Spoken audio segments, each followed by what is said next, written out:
petit problème technique concernant notre système de chauffage. Bon, qui nous a fait 2-3 petites frayeurs. Donc avant de partir à l'étranger et d'être un petit peu ennuyé avec la langue, on préfère l'amener chez le docteur. On regarde un petit peu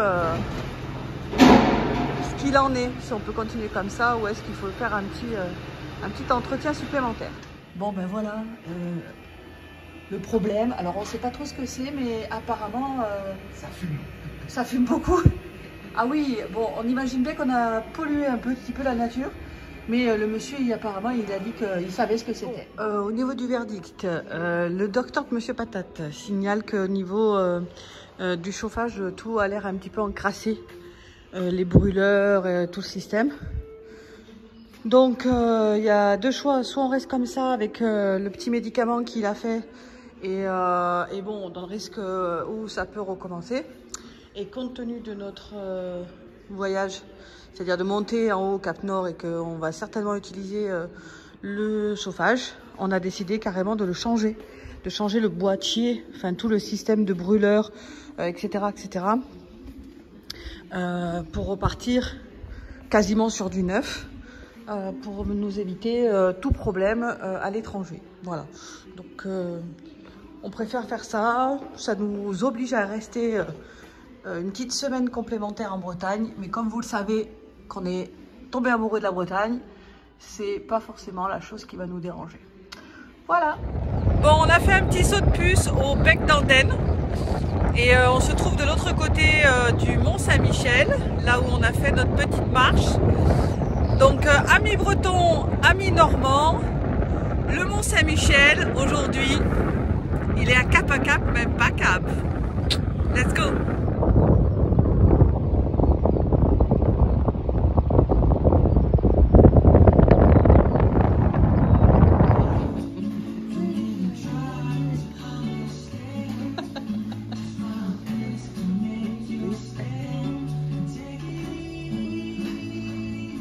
Donc on s'est rapproché de Biville qui se trouve toujours en Normandie. Et là on est à ce que dit le guide du routard sur la vue la plus jolie de Normandie. Voilà. Du département. Du département. Bon, c'est vrai que c'est chouette, hein. Donc là en plus on a les moutons là qui sont à côté de nous. Bon, alors on va tenter, je dis bien on va tenter d'aller se garer tout au bout là-bas, devant l'océan, derrière la digue qui va nous protéger un peu du vent parce qu'on a beaucoup de vent. Donc on va voir si c'est possible et si on y arrive.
Juste derrière moi, la pointe du Groin.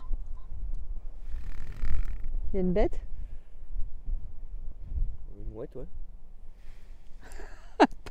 Une mouette, une bête. Donc on reprend derrière moi. Hop, ici, là. La pointe du Groin. Parce qu'on est à Grouy, exactement. Goury. À Goury, décidément. Donc on est à Goury et ça c'est la pointe Le phare qui est ici. Hop là, juste derrière moi. C'est la pointe. Qu'est-ce qu'il y a? Ah merde. Attends. Bon, juste là derrière moi. Ouh, par là. Bon, par ici, derrière moi. Hop, hop. Là, bon, peu importe. Là, c'est bon. Là. Donc on a le phare de Grouy. Non, oh là là. Juste derrière moi, on a le phare de Gouy. Gouy. Goury.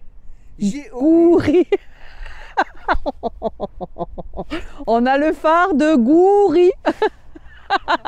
Ouh, je suis arrivée. Donc le phare de Goury, juste derrière. Là, là, là.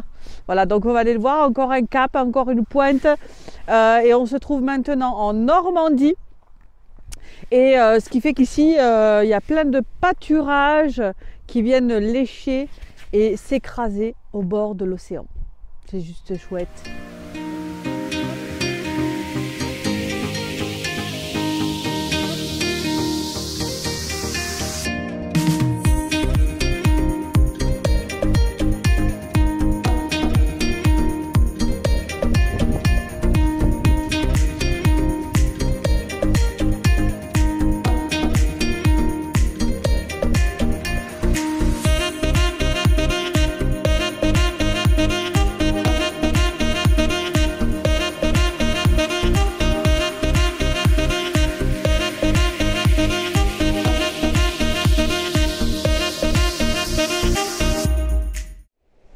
On est au Cap Lévis qui se trouve à proximité de Cherbourg, où on a dormi ici à la pointe. Comment elle s'appelle cette pointe?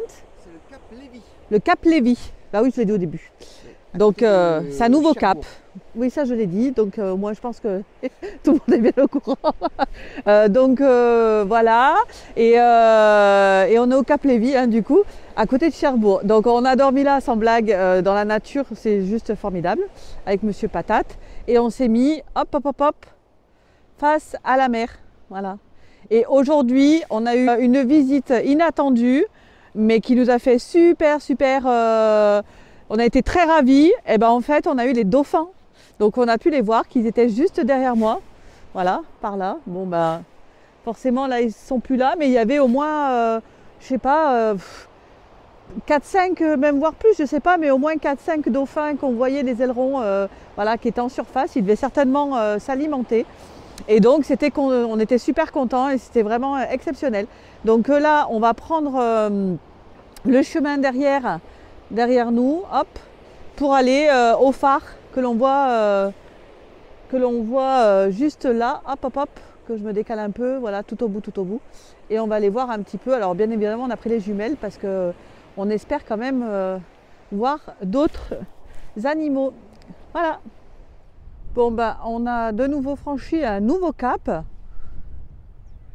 Décidément, hein, on porte bien le nom Cap à Cap parce que c'est vraiment notre direction depuis maintenant 2 mois. Ça faisait 2 mois le 25. Hier. Bah hier, voilà. Bon, quand vous allez visionner la vidéo, ça sera plus hier, mais voilà, on a fait nos 2 mois. Et 2 mois d'hiver. donc on a fait 2 mois avec les bonnets encore, hein, voilà.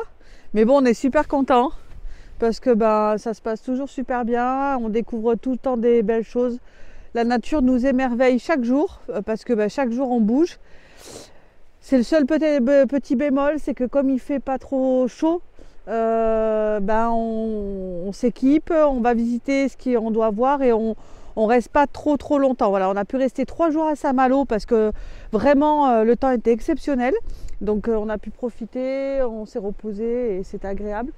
Mais voilà, dès qu'il fait froid, ben on va au pas de course. Bon, on profite quand même hein, de tout ce que la nature nous donne, mais on fait la petite visite au pas de course et on repart pour d'autres endroits. Donc là on fait un petit tour, c'est forcément on était obligé de venir voir le phare du Cap. On fait un petit tour et on va poursuivre notre chemin. Alors à quelques centaines de mètres de nous, on voit le fort de Lévis. Donc on va aller le voir. On y est tout proche. se trouve forcément face à ce décor exceptionnel. Avec le phare qui se trouve de l'autre côté.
Bon ben voilà, le jour J est arrivé, le mécano, il a reçu la pièce pour le chauffage, donc et ben voilà, on amène Monsieur Patate. Donc la pièce qui va être changée sur notre bon vieux Patate, voilà, il est là. Donc ça c'est le chauffage qui nous sert à chauffer l'habitacle et à faire chauffer l'eau. Et donc voilà, il va être tout neuf, on va lui mettre un appareil tout nickel. Voilà.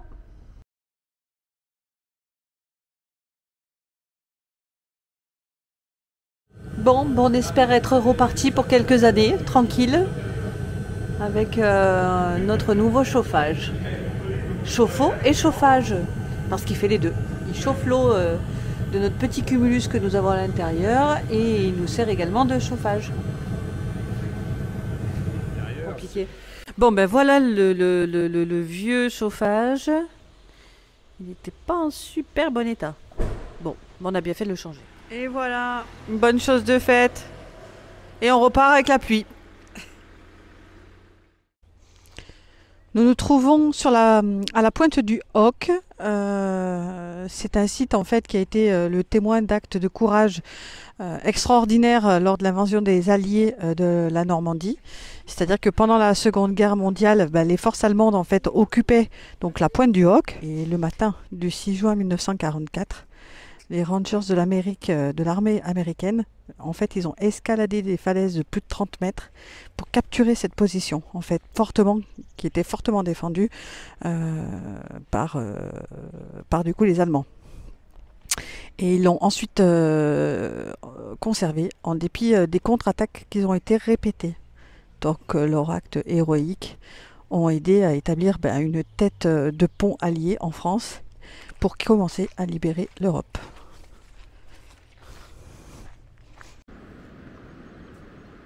Omaha Beach, une plage très connue pour la tragédie qui s'est passée, c'est-à-dire le débarquement américain-britannique qui sont arrivés ici par des dizaines de milliers de soldats pour venir délivrer la France occupée par les nazis. Donc on lira l'histoire probablement demain, mais ils sont tous arrivés ici. Et ils étaient canardés comme...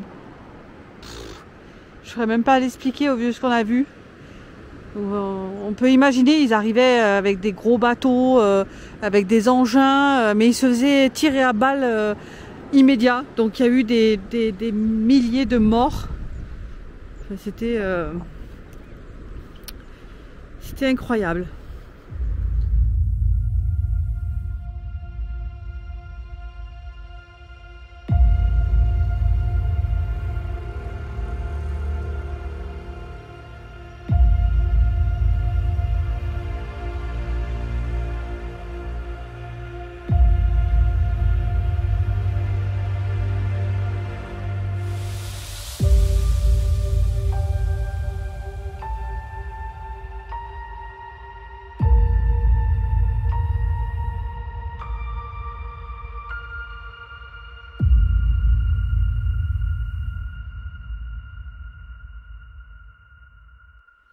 Donc on aperçoit un poste d'observation.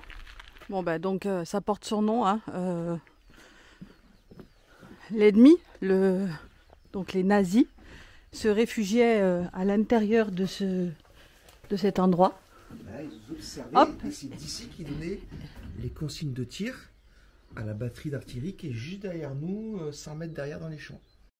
Les bunkers ici sont restés pratiquement intacts. Tout est resté en état.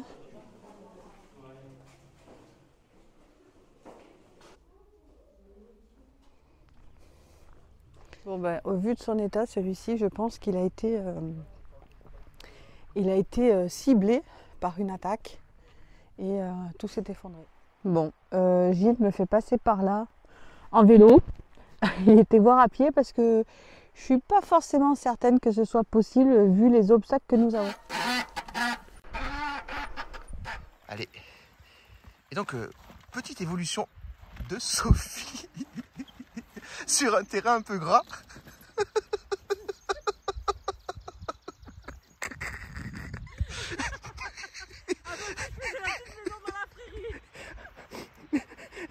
L'herbe, elle est trop mouillée.